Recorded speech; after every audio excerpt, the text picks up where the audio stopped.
ಇನ್ನೋರ್ವ ಅತಿಥಿಗಳಾದಂತ ನಮ್ಮ ಕೆಡಿಪಿ ಸದಸ್ಯರ ಕಾಫಿ ಬೆಳೆಗಾರರು ಆದಂತ ಮಚೇಗೌಡ ಕೆ ಅವರಿಗೂ ಸಹ ಈ ಕಾರ್ಯಕ್ರಮದ ಪರವಾಗಿ ಹಾಗೆ ನಮ್ಮ ಅಧ್ಯಕ್ಷರ ಪರವಾಗಿ ತುಂಬ ಹೃದಯದ ಸ್ವಾಗತವನ್ನು ಬಯಸ್ತಾ ಇದ್ದೇನೆ.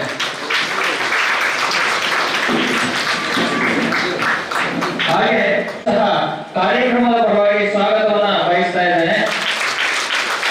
ಹಾಗೆ ನಮ್ಮ ನೆರೆಯ ಬಿಡಿ ಕಾಲೇಜಿನ ಕಡೂರು ಜ್ಞಾನಭಾರತಿ ಬಿಡಿ ಕಾಲೇಜಿನ ಪ್ರಾಚಾರ್ಯರು ಹಾಗೂ ಸಿಬ್ಬಂದಿ ವರ್ಗದವರು ಆಗಮಿಸಿದ್ದಾರೆ.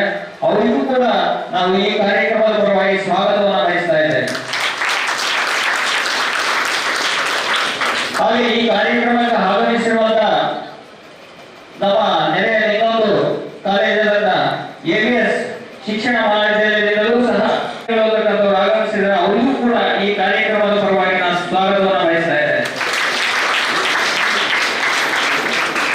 ಅವರಿಗೂ ಹಾಗೂ ನನ್ನ ನೆಚ್ಚಿನ ಪ್ರಥಮ ಹಾಗೂ ದ್ವಿತೀಯ BEd ಪ್ರಶಿಕ್ಷಣಾರ್ಥಿ ಮಿತ್ರರಿಗೂ ಹಾಗೂ ನಮ್ಮ ಸಂಸ್ಥೆಯ ಪ್ರೌಢಶಾಲಾ ವಿಭಾಗದ ಎಲ್ಲ ಉದ್ಯೋಗೋದಯರು ಹಾಗೂ ಎಲ್ಲ ಶಿಕ್ಷಕರಿಗೂ ಹಾಗೂ ವಿದ್ಯಾರ್ಥಿಗಳಿಗೂ ಈ ಕಾರ್ಯಕ್ರಮದ ಪರವಾಗಿ ಸ್ವಾಗತವನ್ನು ಬಯಸ್ತಾ ಇದ್ದೇನೆ. ಹಾಗೆ ವಿಶ್ವವಿದ್ಯಾನಿಲಯದಿಂದ ಆಗಮಿಸಿರುವಂತಹ ಸಂಶೋಧನಾ ವಿದ್ಯಾರ್ಥಿಗಳಿಗೂ ಸಹ ಈ ಕಾರ್ಯಕ್ರಮದ ಪರವಾಗಿ ಸ್ವಾಗತವನ್ನು ಬಯಸ್ತಾ ಇದ್ದೇನೆ. ಹಾಗೆ ಪದವಿ ಕಾಲೇಜಿನ ಉಪನ್ಯಾಸಕರು ಹಾಗೂ ವಿದ್ಯಾರ್ಥಿಗಳು ಹಾಗೂ ಪದವಿ ಪೂರ್ವ ಉಪನ್ಯಾಸಕರು ಹಾಗೂ ವಿದ್ಯಾರ್ಥಿಗಳು STM ಡಿಗ್ರಿ ಕಾಲೇಜ್ ವಿದ್ಯಾರ್ಥಿಗಳು ಹಾಗೂ ಉಪನ್ಯಾಸಕರು ಅವರಿಗೂ ಸಹ ಈ ಒಂದು ಕಾರ್ಯಕ್ರಮದ ಪರವಾಗಿ ತುಂಬ ಹೃದಯದ ಸ್ವಾಗತವನ್ನು ಬಯಸ್ತಾ ಇದ್ದೇನೆ. ಹಾಗೆ ನನ್ನ ಈ ಕಾರ್ಯಕ್ರಮಕ್ಕೆ ಎದುರು ಕೊಟ್ಟಂತ ನನ್ನೆಲ್ಲ ಬೋಧಕ ಮಿತ್ರರಿಗೆ ಹಾಗೂ ಪ್ರಶಿಕ್ಷಣಾರ್ಥಿ ಮಿತ್ರರಿಗೆ ಹಾಗೂ ಈ ಕಾರ್ಯಕ್ರಮ ಸಂಘಟನೆಯನ್ನ ಮಾಡಲಿಕ್ಕೆ ಕಾರಣರಾದ ಎಲ್ಲಾ ಸಂಘಟಕರಿಗೂ ಪ್ರತ್ಯಕ್ಷ ಹಾಗೂ ಪರೋಕ್ಷವಾಗಿ ಎಲ್ಲ ಸಹಕಾರ ನೀಡಿದಂತ ಎಲ್ಲಾ ಸದಸ್ಯರಿಗೂ ಸಹ ಈ ಕಾರ್ಯಕ್ರಮಕ್ಕೆ ಸ್ವಾಗತವನ್ನು ಬಯಸ್ತಾ ಹೋಗ್ತಾ ಇದ್ದೇನೆ. ನಮ್ಮನ್ನೆಲ್ಲರನ್ನ ಹೃತ್ಪೂರ್ವಕವಾಗಿ ಆತ್ಮೀಯವಾಗಿ ಸ್ವಾಗತಿಸಿದಂತಹ ಶ್ರೀಯುತ ಪ್ರವೀಣ್ ಅವರು ಕೂಡ ಆತ್ಮೀಯರ ಸ್ವಾಗತವನ್ನು ಕೋರ್ತಾ ಆತ್ಮೀಯವರನ್ನ ತಿಳಿಸ್ತಾ ಇದ್ದಾರೆ. ಆದರೆ ಸಾಧನೆಯ ಹಾಗೆ ಹಲವಾರು, ಆದರೆ ಅರಿವಿನ ಮೂಲ ಒಂದೇ ಒಂದು. ಆ ನಿಟ್ಟಿನಲ್ಲಿ ಆ ಅರಿವಿನ ಮೂಲ ಈ ವಿಚಾರ ಸಂಕಿರಣ ಅಂತ ಹೇಳಿದ್ರೆ ತಪ್ಪಾಗಿಲ್ಲ. ಈ ವಿಚಾರದ ಸಂಕಿರಣವನ್ನ ಕುರಿತು ಮಾತನಾಡಲಿಕ್ಕೆ ಪ್ರಾಸ್ತಾವಿಕ ನುಡಿಗಳಾದ ಈಗ ವೇದಿಕೆಗೆ ಡಾಕ್ಟರ್ BR ಅಂಬೇಡ್ಕರ್ ಅಧ್ಯಯನ ಕೇಂದ್ರ ಕುವೆಂಪು ವಿಶ್ವವಿದ್ಯಾಲಯ ನಿರ್ದೇಶಕರಾಗಿರ್ತಕ್ಕಂಥ ಡಾಕ್ಟರ್ ಜಗನ್ನಾಥ್ ಕೇದಾರ್ಯರು.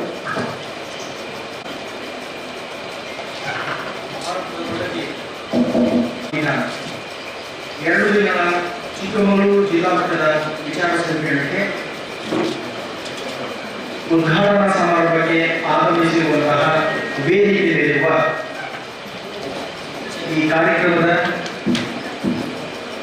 ಉದ್ಘಾಟಕರಾಗಿ ಆಗಮಿಸಿರುವಂತಹ ಸನ್ಮಾನ್ಯ ಕುಲಪತಿಗಳೇ,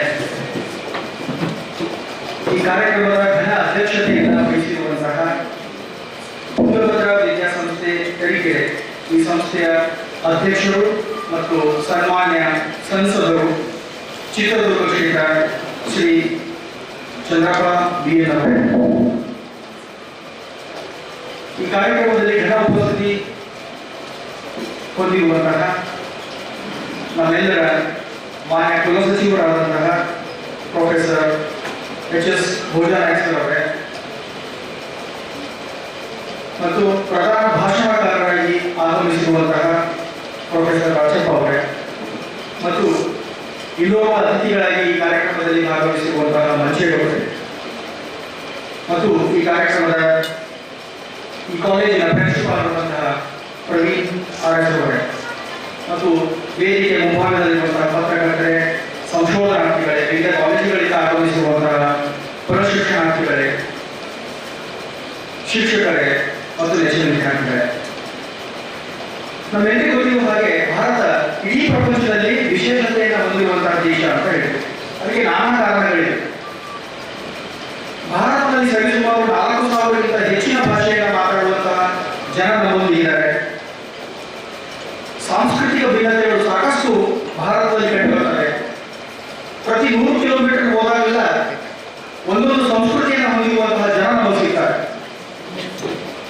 ಅದರ ಜೊತೆಗೆ ಅತಿ ಹೆಚ್ಚಿಗೆ ಮಹತ್ವವನ್ನು ಪಡ್ಕೊಂಡಿರುವಂತಹ ಭಾರತ ಅಂದ್ರೆ ಒಂದು ಜನಸಂಖ್ಯೆಯಲ್ಲಿ ಬಹಳ ದೊಡ್ಡ ಸ್ಥಾನವನ್ನು ಪಡ್ಕೊಂಡಿದ್ದೀವಿ, 2ನೇ ಸ್ಥಾನ ಇದೆ.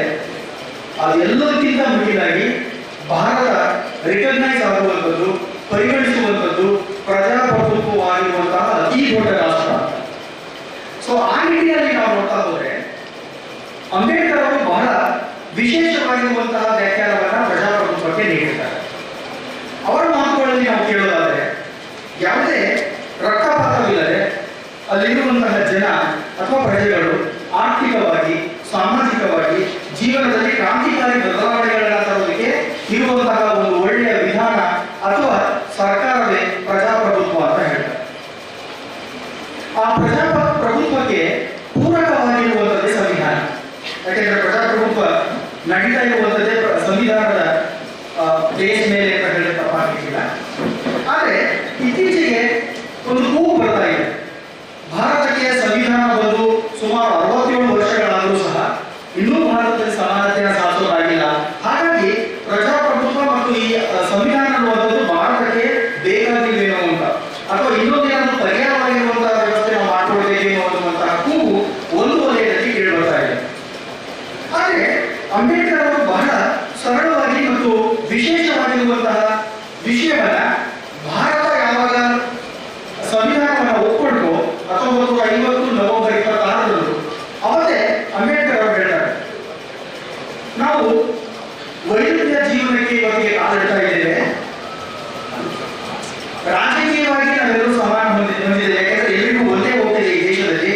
ಆದರೆ ಆರ್ಥಿಕವಾಗಿ, ಸಾಮಾಜಿಕವಾಗಿ ನಾವಿದು ಸಮಾನತೆಯನ್ನ ಪಡ್ಕೊಂಡಿಲ್ಲ. ಹಾಗಾಗಿ ಮುಂದಿನ ದಿನಗಳಲ್ಲಿ ಆ ಸಮಾನತೆಯನ್ನ ಹೊಂದದೇ ಹೋದ್ರೆ ಈ ರಾಜಕೀಯ ಸಮಾನತೆಗೂ ಅರ್ಥವಿರುವುದಿಲ್ಲ ಅನ್ನುವಂತಹ ಬಹಳ ಸರಳವಾಗಿರುವಂತಹ ಮಾಹಿತಿಯನ್ನ ಅವರಿಗೆ ಆಗ್ರಹಿಸಿದ್ದಾರೆ.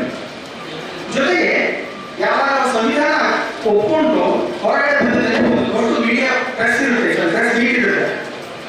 ಇಡೀ ಪ್ರಪಂಚದಾದ್ಯಂತ ಎಲ್ಲಾ ಪತ್ರಕರ್ತರು ಬಂದಿರ್ತಾರೆ. ಒಂದು ಪ್ರಶ್ನೆ ಬರುತ್ತೆ, ಅಂಬೇಡ್ಕರ್ ಅವರೇ, ಇಡೀ ಪ್ರಪಂಚಕ್ಕೆ ವಿಶೇಷವಾಗಿರುವಂತಹ ಸಂವಿಧಾನ ಅಂದ್ರೆ ಭಾರತದ ಸಂವಿಧಾನ ಅಂತ ನೀವು ಹೇಳ್ತಾ ಇದ್ದೀರಾ, ನಿಜವಾಗ್ಲೂ ಈ ಸಂವಿಧಾನ ಭಾರತಕ್ಕೆ ಒಳ್ಳೆಯದನ್ನ ಮಾಡುತ್ತಾ ಮುಂದಿನ ದಿನಗಳಲ್ಲಿ? ಅದಕ್ಕೆ ಅಂಬೇಡ್ಕರ್ ಹೇಳ್ತಾರೆ, ಸಂವಿಧಾನ ಯಾವುದು ಒಳ್ಳೆಯದು ಯಾವುದು ಕೆಟ್ಟದು ಅಂತ ನಾವು ಹೇಳಕ್ಕಾಗಲ್ಲ. ಯಾಕೆ ಅಂದ್ರೆ ಸಂವಿಧಾನವನ್ನ ಅನುಸರಿಸುವಂತಹ ಆಳುವಂತಹ ವರ್ಗದ ಮೇಲೆ ಸಂವಿಧಾನದ ಪ್ರಾಮುಖ್ಯತೆ ಬಿಂಬಿತವಾಗಿದೆ. ಅದಕ್ಕೆ ಅವರು ಪ್ರಶ್ನೆ ಕೇಳ್ತಾರೆ ಇವರಿಗೆ. ಜಾನ್ಸನ್ ಅನ್ನುವಂತಹ ಒಬ್ಬ ಪತ್ರಕರ್ತ ಬಂದಿರ್ತಾರೆ ಅಮೆರಿಕದಿಂದ, ಕೇಳ್ತಾನೆ which is the best constitution according to you ಅಂತ. ಅಂಬೇಡ್ಕರ್ ಹೇಳ್ತಾರೆ ಇಟ್ ಈಸ್ ಇಂಡಿಯನ್ ಕಾನ್ಸ್ಟಿಟ್ಯೂಷನ್ ಅಂತ. ಅದೇ ಪ್ರಶ್ನೆನ ಜಾನ್ಸನ್ ಕೇಳ್ತಾರೆ which is the best constitution according to you ಅಂತ. ಅವನು ಸಾಮಾನ್ಯವಾಗಿ ಅಮೆರಿಕದಲ್ಲೇ ಆಗಿರೋದ್ರಿಂದ American constitution is the best constitution ಅಂತ ಹೇಳ್ತಾರೆ. ಅಂಬೇಡ್ಕರ್ ಮತ್ತೆ ಪ್ರಶ್ನೆ ಕೇಳ್ತಾರೆ why you consider American constitution is the best constitution ಅಂತ. ಉತ್ತರ ಬರಲ್ಲ. ಅಂಬೇಡ್ಕರ್ ಹೇಳ್ತಾರೆ it is the you who made your constitution as the best constitution in the world ಅಂತ. ಅದಕ್ಕೆ ಇವತ್ತು ನಾವು ಪ್ರತಿಮೆಗಳಲ್ಲಿ ಅಂಬೇಡ್ಕರ್ ಹಿಡ್ಕೊಂಡಿರುವಂತಹ ಪ್ರತಿಮೆಗಳು ನೋಡ್ತಾ ಇದ್ದಾರೆ. ಯಾಕೆಂದ್ರೆ ಅಂಬೇಡ್ಕರ್ ಅವರು ಆ ಜಾನ್ಸನ್ ಅನ್ನುವಂತಹ ವ್ಯಕ್ತಿಗೆ ಗಟ್ಟು ಮಾಡಿ ತೋರಿಸಿರುವುದು. ಯಾಕೆಂದ್ರೆ ನೀವು ಅಮೆರಿಕನ್ನರು ಆ ಸಂವಿಧಾನವನ್ನು ಅತ್ಯುತ್ತಮವಾಗಿರ್ತಕ್ಕಂಥ ಸಂವಿಧಾನ ಅಂತ ಮಾಡಿದ್ದೀರಾ. ಹಾಗಾಗಿ ಭಾರತದಲ್ಲೂ ಸಹ ಆಳುವ ವರ್ಗ ಅನ್ನುವುದೇ ಇರುತ್ತೆ, ಅದು ಯಾಕೆ ಸಂವಿಧಾನವನ್ನ ಬಳಸಿಕೊಳ್ಳುತ್ತೆ ಅನ್ನೋದ್ರ ಮೇಲೆ ನಿರ್ಧಾರಿತವಾಗಿದೆ. ಹಾಗಾಗಿ ಯಾವುದೇ ಸಂವಿಧಾನ ಕೆಟ್ಟದು ಅಲ್ಲ, ಒಳ್ಳೆಯದು ಅಲ್ಲ, ಅಲ್ಲಿರುವಂತಹ ಜನ ಹೇಗೆ ಬಳಸ್ಕೊಳ್ತಾರೋ ಅದ್ರ ಮೇಲೆ ಸಂವಿಧಾನದ ಪ್ರಾಮುಖ್ಯತೆ ನಿಂತಿದೆ ಅನ್ನುವಂಥದ್ದನ್ನ ಸರಳವಾಗಿ, ಬಹಳ ಸರಳವಾಗಿ ಅಂಬೇಡ್ಕರ್ ಅವರು ಸುಮಾರು 67 ವರ್ಷಗಳ ಹಿಂದೆ ತಿಳಿಸ್ಕೊಟ್ಟಿದ್ದಾರೆ. ಹಾಗಾಗಿ ನಾವು ಬಳಸ್ತಾ ಇರುವಂತಹ ಸಂವಿಧಾನ ಇನ್ನೂ ಪರಿಪೂರ್ಣವಾಗಿ ಬಳಕೆ ಮಾಡೋದಕ್ಕೆ ನಮ್ಮಲ್ಲಿ ಆಗಿಲ್ಲ ಅಂದ್ರೆ ಅದು ನಮ್ಮ ತಪ್ಪೇ ಹೊರತು ಸಂವಿಧಾನದ ತಪ್ಪಾಗಿಲ್ಲ ಅನ್ನೋದು. ಅದಕ್ಕೆ ಬೇರೆ ದೇಶದ ಎಲ್ಲಾ ಪ್ರಮುಖ ವ್ಯಕ್ತಿಗಳು, ಸಂವಿಧಾನಿಕ ತಜ್ಞರು ಸಹ ಭಾರತದ ಸಂವಿಧಾನ ಅನ್ನುವಂಥದ್ದು ಅತಿ ಉತ್ಕೃಷ್ಟವಾಗಿರುವಂತಹ ಸಂವಿಧಾನ. ಯಾಕೆಂದ್ರೆ ಅದು ಭದ್ರತ್ವವನ್ನ ಬೋಧಿಸುತ್ತೆ, ಸಮಾನತೆಯನ್ನ ಬೋಧಿಸುತ್ತೆ, ಸ್ವಾತಂತ್ರ್ಯವನ್ನ ನೀಡುತ್ತೆ. ಹಾಗಾಗಿ ಒಬ್ಬ ವ್ಯಕ್ತಿಗೆ, ಒಂದು ಸಮಾಜಕ್ಕೆ ಅತಿ ಮುಖ್ಯವಾಗಿರುವಂತಹ ಮೌಲ್ಯಗಳಂದ್ರೆ ಈ 3 ಮೌಲ್ಯಗಳಾಗ್ತವೆ. ಅಂತಹ ಮೌಲ್ಯಗಳನ್ನು ಇಟ್ಟುಕೊಂಡು ತಯಾರು ಮಾಡಿರುವಂತಹ ಸಂವಿಧಾನ ನಿಜವಾಗ್ಲೂ ಪ್ರಪಂಚದಲ್ಲಿ ಅತ್ಯುತ್ತಮವಾಗಿರ್ತಕ್ಕಂಥ ಸಂವಿಧಾನ. ಆಶ್ರಯ ಅಂಬೇಡ್ಕರ್ ಅವರಿಗೆ ಸಲ್ಲಬೇಕಾಗಿರುವಂಥದ್ದು. ಅದನ್ನ ಬಳಸ್ತಾ ಇರುವಂತಹ ನಮ್ಮೆಲ್ಲರಿಗೂ ನಾವು ಗೌರವ ಸೂಚಕವಾಗಿ ನಾವು ತಿಳ್ಕೊಬೇಕಾಗುತ್ತೆ ಅನ್ನುವಂತಹ ಅಂಶವನ್ನ ತಮ್ಮೊಂದಿಗೆ ಈ ಸಮಯದಲ್ಲಿ ನಾನು ಹೇಳಕ್ಕೆ ಇಷ್ಟಪಡ್ತೇನೆ. ಅದರ ಜೊತೆಗೆ ಸಂವಿಧಾನ ಅಂದ ತಕ್ಷಣ ಒಂದು ವರ್ಗದ ಗುಂಪಿಗೆ ರಿಸರ್ವೇಶನ್ ಅನ್ನುವಂತಹ ಛಾಯೆ ಮೂಡಿದೆ. ಸಂವಿಧಾನ ಅಂದ ತಕ್ಷಣ ಈ ರಿಸರ್ವೇಶನ್ ಅನ್ನುವಂಥದ್ದು ಸಂವಿಧಾನದಿಂದಲೇ ಬಂದಿದೆ, ಹಾಗಾಗಿ ಸಂವಿಧಾನ ಬೇಕಾಗಿಲ್ಲ ಅನ್ನುವಂತಹ ಚರ್ಚೆಗಳು ಸಹ ಉಂಟಾಗಿವೆ. ಸಂವಿಧಾನದಲ್ಲಿ ರಿಸರ್ವೇಶನ್ ಅನ್ನುವಂತಹ ಪದ ಎಲ್ಲೂ ಬಳಕೆಯಾಗಿಲ್ಲ, ಅದು ಪ್ರಾತಿನಿಧ್ಯ. It is A representation, not reservation. Please remember, ಅದನ್ನೇ ನಾವು ಅರ್ಥ ಮಾಡ್ಕೊಳ್ಬೇಕಾಗಿದೆ. ಯಾಕೆಂದ್ರೆ ಪ್ರಜಾಪ್ರಭುತ್ವದಲ್ಲಿ ಎಷ್ಟು ಜನಸಂಖ್ಯೆ ಹೊಂದಿರ್ತಾರೋ ಅಷ್ಟು ಜನಸಂಖ್ಯೆಯ ತಕ್ಕನಾಗಿ ರಿಸರ್ವೇಶನ್ ಪ್ರಾತಿನಿಧ್ಯ ನೀಡಬೇಕು ಅನ್ನುವಂಥದ್ದು ಮುಖ್ಯ ಉದ್ದೇಶ. ಫಾರ್ ಎಕ್ಸಾಂಪಲ್, ಭಾರತದಲ್ಲಿ ಪರಿಶಿಷ್ಟ ಜಾತಿಗಳು 15% ಇದೆ, 15% ಅಷ್ಟು ಪ್ರಾತಿನಿಧ್ಯವನ್ನು ನೀಡಬೇಕು. 3% ಸ್ಟೇಟ್ ಅಲ್ಲಿ ನಿಮಗೆ STಗಳಿದೆ, 3% ಪ್ರಾತಿನಿಧ್ಯ ನೀಡಬೇಕು. ಆದ್ರೆ ಸೆಂಟ್ರಲ್ ಅಲ್ಲಿ 7% ಕೊಟ್ಟಿದ್ದಾರೆ, ಅಷ್ಟು 7% ಪ್ರಾತಿನಿಧ್ಯ ನೀಡಬೇಕು. ಅದರ ಜೊತೆಗೆ ಸುಮಾರು 27% ರಾಜ್ಯದಲ್ಲಿ OBC ಅವರು ಪ್ರಾತಿನಿಧ್ಯವನ್ನು ನೀಡಿದ್ದಾರೆ. ಅಷ್ಟೇ ಅಲ್ಲ, ದೇಶದಲ್ಲೂ ಸಹ 27%, 32% ಪ್ರಾತಿನಿಧ್ಯವನ್ನ ಅಲ್ಲೂ ಕೂಡ ಕೊಟ್ಟಿದ್ದಾರೆ. ಆದರೆ ಯಾವಾಗಲಾದರೂ ಮೀಸಲಾತಿ ಅನ್ನುವಂತ ವಿಚಾರ ಬಂದ್ರೆ, ಪ್ರಾತಿನಿಧ್ಯ ಅನ್ನುವಂತ ವಿಚಾರ ಬಂದ್ರೆ, ಬರೀ ಕೆಲ ಸಮುದಾಯಗಳು ಮಾತ್ರ ಹೋರಾಟ ಮಾಡ್ತಾರೆ, ಕೆಲ ಸಮುದಾಯಗಳು ಮಾತ್ರ ಕೂಗನ್ನು ಕೊಡ್ತಾ ಇರೋದು. ಈ 27% ತಗೊಳ್ತಾ ಇರುವಂತ, 32% ತಗೊಳ್ತಾ ಇರುವಂತ ಯಾವ ಸಂಘಟನೆಗಳು ಹೆಚ್ಚಾಗಿ ಮಾತನಾಡುವುದಿಲ್ಲ. ಇದು ನಮ್ಮ ದೇಶದ ದುರಂತ ಇದೆ. ಈ ದೇಶದಲ್ಲಿ ರಿಸರ್ವೇಶನ್ ಅನ್ನೋದಾದ್ರೆ ಬರೀ SC/STಗಳು ಮಾತ್ರ ತಗೋತಾ ಇದ್ದಾರೆ, ಬೇರೆ ಯಾರು ತಗೋತಾ ಇಲ್ಲ ಅಂತ ಹೇಳ್ತಾ ಇದ್ದೀವಿ. ದಯವಿಟ್ಟು ಶುದ್ಧ ಸುಳ್ಳು. ಸುಮಾರು 93% ವ್ಯಕ್ತಿಗಳು ಈ ದೇಶದಲ್ಲಿ ರಿಸರ್ವೇಶನ್ ಅನ್ನು ಒಂದಲ್ಲ ಒಂದು ರೀತಿಯಲ್ಲಿ ತಗೋತಾ ಇದ್ದಾರೆ. ಮಹಿಳೆಯರು ತಗೋತಾ ಇದ್ದಾರೆ, ಗ್ರಾಮೀಣ ಭಾಗದಲ್ಲಿ ತಗೋತಾ ಇದ್ದಾರೆ, ಸೋಷಿಯಲ್ ಎಕನಾಮಿಕ್ ಸ್ಟೇಟಸ್ ಅಲ್ಲಿ ಕಡಿಮೆ ಅಂತ ತಗೋತಾ ಇದ್ದಾರೆ. ಹಾಗಾಗಿ ನಾವು ಆ ತರದ ಮಾತುಗಳಿಗೆ ಕಿವಿ ಕೊಡದೆ, ಇತ್ತೀಚೆಗೆ ನೋಡಿದ್ವಿ ನಾವು ಸಿದ್ದರಾಮಯ್ಯ ಅವರು ಒಂದು ಪ್ರೋಗ್ರಾಮ್ ಅನ್ನು ಇಂಪ್ಲಿಮೆಂಟ್ ಮಾಡಿದ್ದಕ್ಕೆ SC/ST ಅವರು ವಾರದಲ್ಲಿ ಮಳೆ ಬಂದರೆ 2 ದಿನ ಬರಬೇಕು, OBC ಅವರು 4 ದಿನ ಬರಬೇಕು, GM ಅವರು 6 ದಿನ ಕೆಲಸ ಮಾಡಬೇಕು ಅನ್ನುವಂತಹ ತುಚ್ಛ ವಿಷಯಗಳನ್ನ ಮಾಧ್ಯಮದ ಮೂಲಕ ಬಿಂಬಿಸ್ತಾ ಇದ್ದಾರೆ. ಇದು ಸಮಾಜಕ್ಕೂ ಒಳ್ಳೆಯದಲ್ಲ, ದೇಶಕ್ಕೂ ಒಳ್ಳೆಯದಲ್ಲ. ದೇಶವನ್ನು ಒಡೆಯುವಂತಹ ಎಲ್ಲ ಅಂಶಗಳನ್ನ ನಾವು ಅರ್ಥ ಮಾಡ್ಕೊಳ್ಬೇಕಾಗಿದೆ. ಆ ನಿಟ್ಟಿನಲ್ಲಿ ಕರ್ನಾಟಕ ಸರ್ಕಾರವೂ ಸಹ ಅಂಬೇಡ್ಕರ್ ಅವರ ಚಿಂತನೆಗಳು, ಪ್ರಜಾಪ್ರಭುತ್ವದಲ್ಲಿರುವಂತಹ ಅಂಶಗಳು ಮತ್ತು ಸಾಂವಿಧಾನಿಕವಾಗಿರುವಂತಹ ಅಂಶಗಳು ಇಡೀ ಸಮುದಾಯಕ್ಕೆ ತಿಳಿಸ್ಕೊಡ್ಬೇಕು ಅನ್ನುವಂತಹ ಒಂದು ಉತ್ಕೃಷ್ಟವಾದ ಕಾರ್ಯಕ್ರಮವನ್ನು ಹಾಕೊಂಡಿದ್ದಾರೆ. ಆ ಕಾರ್ಯಕ್ರಮದಲ್ಲಿ 125ನೇ ವರ್ಷಾಚರಣೆ ಅಂಬೇಡ್ಕರ್ ಅವರು. ಆ ಘನ ಕಾರ್ಯಕ್ರಮದಲ್ಲಿ ಪ್ರತಿ ಜಿಲ್ಲೆಯಲ್ಲಿ, ಪ್ರತಿ ತಾಲೂಕುಗಳಲ್ಲಿ, ಪ್ರತಿ ಹೋಬಳಿ ಮಟ್ಟಗಳಲ್ಲೂ ಸಹ ಅಂಬೇಡ್ಕರ್ ವಿಚಾರಧಾರೆಗಳು, ಸಾಂವಿಧಾನಿಕ ವಿಚಾರಧಾರೆಗಳನ್ನ ತಿಳಿಸುವ ಪ್ರಯತ್ನ ಮಾಡ್ತಾ ಇದೆ. ಅದರ ಉದ್ದೇಶ ಇಷ್ಟೇ, ಸಾಂವಿಧಾನಿಕವಾಗಿ ನಾವು ಪ್ರತಿಯೊಬ್ಬ ವ್ಯಕ್ತಿಗಳು ಪಡ್ಕೊಳ್ಬೇಕಾಗಿರುವಂತಹ ಹಕ್ಕುಗಳು, ಅವು ನಮ್ಮ ಹಕ್ಕುಗಳು, ಸಾಂವಿಧಾನಿಕವಾಗಿ ನೀಡಿರುವಂತಹ ಹಕ್ಕುಗಳು ಪಡ್ಕೊಳ್ಳೋದಕ್ಕೆ ನಾವು ಸಬಲರಾಗಬೇಕಾಗುತ್ತೆ, ನಮ್ಮ ಹೂವನ್ನು ನಾವು ಇಡಬೇಕಾಗುತ್ತೆ. ಸೊ ಅಂತಹ ವಿಚಾರಗಳು ಆಗಲಿ ಅನ್ನೋ ಕಾರಣಕ್ಕೆ ವಿಶ್ವವಿದ್ಯಾಲಯ ಮಟ್ಟದಲ್ಲೂ ಸಹ ಪ್ರತಿ ಜಿಲ್ಲಾವಾರು ಕಾರ್ಯಕ್ರಮಗಳು ಹಾಕಬೇಕು ಅನ್ನುವಂತಹ ಆದೇಶದೊಂದಿಗೆ ಈ ಹಳೆಯ ನಾವು ಶಿವಮೊಗ್ಗ ಜಿಲ್ಲೆಯಲ್ಲಿ ಹಾಕೊಂಡಿದ್ದೀವಿ. ಪೂರಕವಾಗಿ ಚಿಕ್ಕಮಗಳೂರು ಜಿಲ್ಲೆಯಲ್ಲಿ ಹಾಕಬೇಕು ಅಂದಾಗ ನಮ್ಮ ಅಧ್ಯಕ್ಷರಾಗಿರುವಂತಹ ಚಂದ್ರಪ್ಪ ಅವರು ತುಂಬಾ ಹೃದಯದಿಂದ ಈ ಕಾರ್ಯಕ್ರಮವನ್ನು ನಮ್ಮ ಕಾಲೇಜಿನಲ್ಲಿ ಮಾಡ್ತೀವಿ, ಅದಕ್ಕೆ ಬೇಕಾಗಿರುವಂತಹ ಎಲ್ಲ ವ್ಯವಸ್ಥೆಗಳನ್ನು ನಾವು ಮಾಡ್ಕೊಡ್ತೇವೆ ಅನ್ನುವಂತಹ ಮಾತುಗಳನ್ನಾದಾಗ ನಾವು ಖಂಡಿತವಾಗೂ ಇಲ್ಲ ಅಂತ ಹೇಳಕ್ಕಾಗಲಿಲ್ಲ. ಅಷ್ಟೇ ಅದ್ಭುತವಾಗಿ ಈ ಕಾರ್ಯಕ್ರಮವನ್ನು ನಡೆಸೋದಕ್ಕೆ ಅವರು ಅವಾಗ ಏನೇನು ಬೇಕೋ ಅದೆಲ್ಲವೂ ಕೂಡ ಅವಶ್ಯಕತೆಗಳನ್ನ ಪೂರೈಸಿದ್ದಾರೆ. ಅಷ್ಟಲ್ಲದೆ ಈ ಕಾರ್ಯಕ್ರಮದ ಅಧ್ಯಕ್ಷತೆಯೂ ಸಹ ಅಭಿವಹಿಸಿ ನಮ್ಮನ್ನೆಲ್ಲ ಮಾತನಾಡೋದಕ್ಕೆ ಇದ್ದಾರೆ. ಒಟ್ಟಾಗಿ ಈ 2 ದಿನ ಕಾರ್ಯಕ್ರಮಗಳಲ್ಲಿ ಈ ತರದ ಅವಲೋಕನೆಗಳನ್ನ ಮಾಡಿಕೊಳ್ಳುವಂತಹ 5 ಸೆಷನ್ಸ್ಗಳಿವೆ. ಒಂದು ಉದ್ಘಾಟನೆ ಮತ್ತು ಸಮಾರೋಪ, ಇದರ ಜೊತೆಗೆ 5 ತರಬೇತಿ ಹೊಂದಿರುವಂತಹ ತಜ್ಞರು ಈ ಬಗ್ಗೆ ವಿಷಯ ಬಗ್ಗೆ ಮಂಡನೆ ಮಾಡ್ತಾರೆ.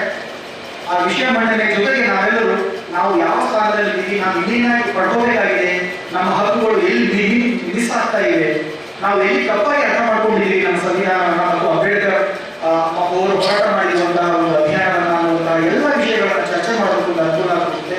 ಆ ನಿಟ್ಟಿನಲ್ಲಿ ಈ 2 ದಿನ ತುಂಬಾ ಸಹಾಯ ಮಾಡಬಹುದು, ವಿಶೇಷವಾಗಿ ಪ್ರಶಿಕ್ಷಣಾರ್ಥಿಗಳು. ಯಾಕಂದ್ರೆ ನಾಳೆ ಶಿಕ್ಷಕರಾಗಿ ತರಗತಿಗಳಿಗೆ ಹೋಗುವಂತವರು, ಹಾಗಾಗಿ ನಿಮ್ಮ ಮೇಲೆ ಹೆಚ್ಚಿನ ಭಾರ ಮತ್ತು ಜವಾಬ್ದಾರಿ ಇರೋದ್ರಿಂದ ಈ ಕಾರ್ಯಕ್ರಮ ಖಂಡಿತವಾಗಲೂ ನಿಮಗೆ ಅನುಕೂಲ ಆಗುತ್ತೆ. ಮತ್ತು ನಾವೇನು ಮೊದಲ ಭಾರತದ ಕನಸನ್ನ ಕಾಣ್ತಾ ಇದ್ದೇವೆ, ಪ್ರಪಂಚದಲ್ಲಿ ಭಾರತ ಅತ್ಯುನ್ನತ ಸ್ಥಾನದಲ್ಲಿ ಮುಂದುವರಿತಾ ಇದೆ ಅಂತ ಹೇಳ್ತಾ ಇದ್ದೇವೆ.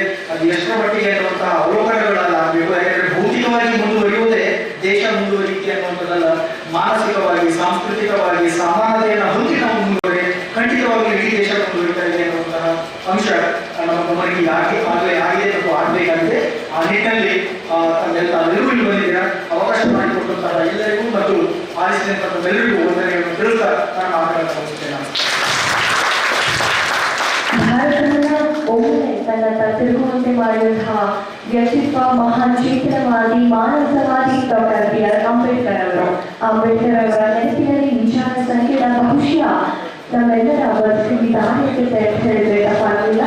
ಈ ಕಾರ್ಯಕ್ರಮದ ಕುರಿತು ಪ್ರಾಸ್ತಾವಿಕ ನುಡಿಗಳಾದಂತಹ ಪ್ರೊಫೆಸರ್ ಡಾಕ್ಟರ್ ಜಗನ್ನಾಥ್ ನಾಯರ್ ಅವರಿಗೆ ಹೃತ್ಪೂರ್ವಕವಾದ ಧನ್ಯವಾದಗಳನ್ನ ಅರ್ಪಿಸ್ತಾ ಇದ್ದಾರೆ. ಹಾಗೆ ಕತ್ತಲು ಬೆಳಕನ್ನ ಒದಗಿಸುವುದಿಲ್ಲ, ಅದಕ್ಕೆ ಬೆಳಕು ಬೇಕೇ ಬೇಕು. ಆ ನಿಟ್ಟಿನಲ್ಲಿ ಯುಗಗಳಿಂದ ಶತಮಾನಗಳಿಂದ ಕತ್ತಲ ನುಗ್ಗಿ ಬೆಳಕ ಹಸಿದು ಜ್ಯೋತಿ. ಈಗ ನಮ್ಮ ವಿಚಾರ ಸಂಕಿರಣದಲ್ಲೂ ಕೂಡ ಜ್ಯೋತಿನ ಬೆಳೆಸುವುದರ ಮೂಲಕ ಉದ್ಘಾಟನೆ ಮಾಡಲಿದ್ದಾರೆ ಕುವೆಂಪು ವಿಶ್ವವಿದ್ಯಾಲಯದ ಮಾನ್ಯ ಕುಲಪತಿಗಳಾಗಿರ್ತಕ್ಕಂತಹ ಪ್ರೊಫೆಸರ್ ಜೋಗೇಶ್ವರ ಸರ್ ಅವರು. ಹಾಗೆ ವೇದಿಕೆ ಮೇಲೆ ಆಸೀನರಾಗಿರ್ತಕ್ಕಂತಹ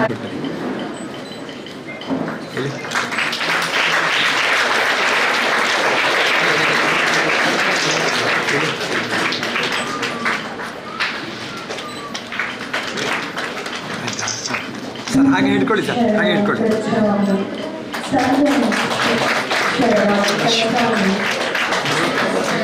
ಸರ್, ಹಾಗೆ ಹಿಡ್ಕೊಳ್ಳಿ.